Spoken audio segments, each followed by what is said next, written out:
So this is the first storm in a number of years that combines several dangerous elements, and Eric is back now to talk more about that. Yeah, you probably have to go back to that 2022 blizzard where we had everything. We had the wind, the waves, the coastal flooding, the heavy snowfall. This one is one of those types of storms. So through Monday, a high impact blizzard is on the way in, damaging wind gusts. That's the biggest differentiator between what we saw in January and what we have with this one. Much higher winds are expected late tonight and tomorrow, which brings a much larger chance of power outages and some coastal concerns as well.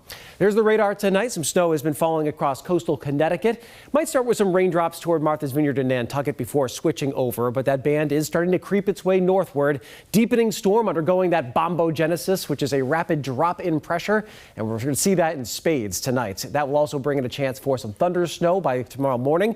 And there you see those heavier snow bands that are starting to hit the coastline from New York down through New Jersey and into Delaware tonight. Temperature wise, it's a little on the, it almost feels mild outside, raw but mild. We're above freezing near the coastline, and this is going to create a wetter snow type as well, especially for the first half of the storm compared to what we saw back in January. So here's a look at the hour by hour. That snow increasing as we head toward 9-10 o'clock. The heavier rates really picking up as we head toward midnight and beyond. They'll start to the south first and then make their way northward with the heaviest overall snow late tonight into tomorrow.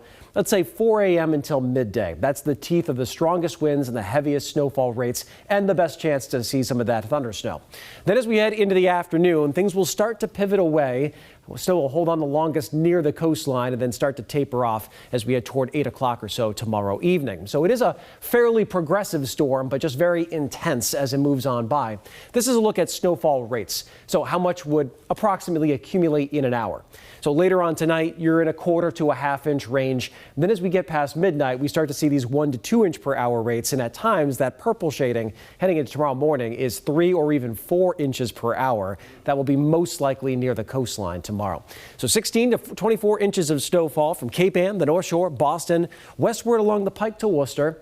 And we might even see a little bit more in southeastern Massachusetts. A bullseye. We'll show that in a moment. Lesser totals out toward the Connecticut River Valley. Still substantial in southern New Hampshire at 6 to 10 inches of snow, but relatively speaking, that's a lighter thing to deal with compared to everybody else.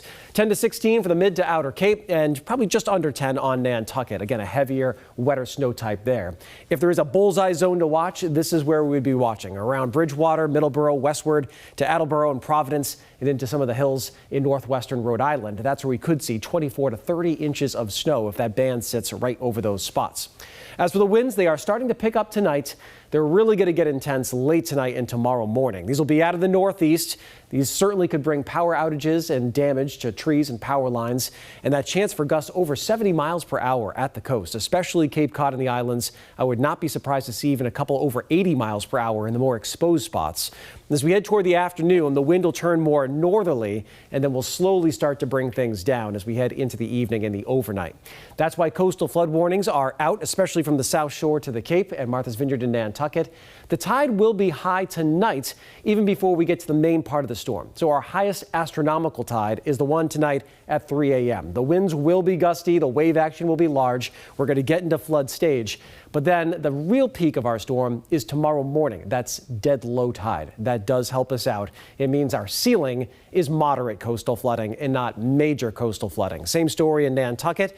Tomorrow around 4 a.m., we're going to get that flooding of the harbor. The streets will be filling up there. The next couple of tides will have very big wave action, but slightly lower water levels. Then the snow type, the question we might get the most out of any of them, more fluffier, kind of a regular snow type across the interior, inside of 128 and 95 here. This is where it's going to be wetter, stickier, the higher chance for those power outages, which could be quite widespread heading into tomorrow, more scattered once you head away and get a fluffier snow type out of it. Then we do have some other things to watch. There is some scattered snow and some raindrops on Wednesday, although that looks like a coating to a couple of inches. There's another storm system Thursday night, which will bring a wintry mix to the area. Ken, too early to say if that one is going to be all snow or a mix.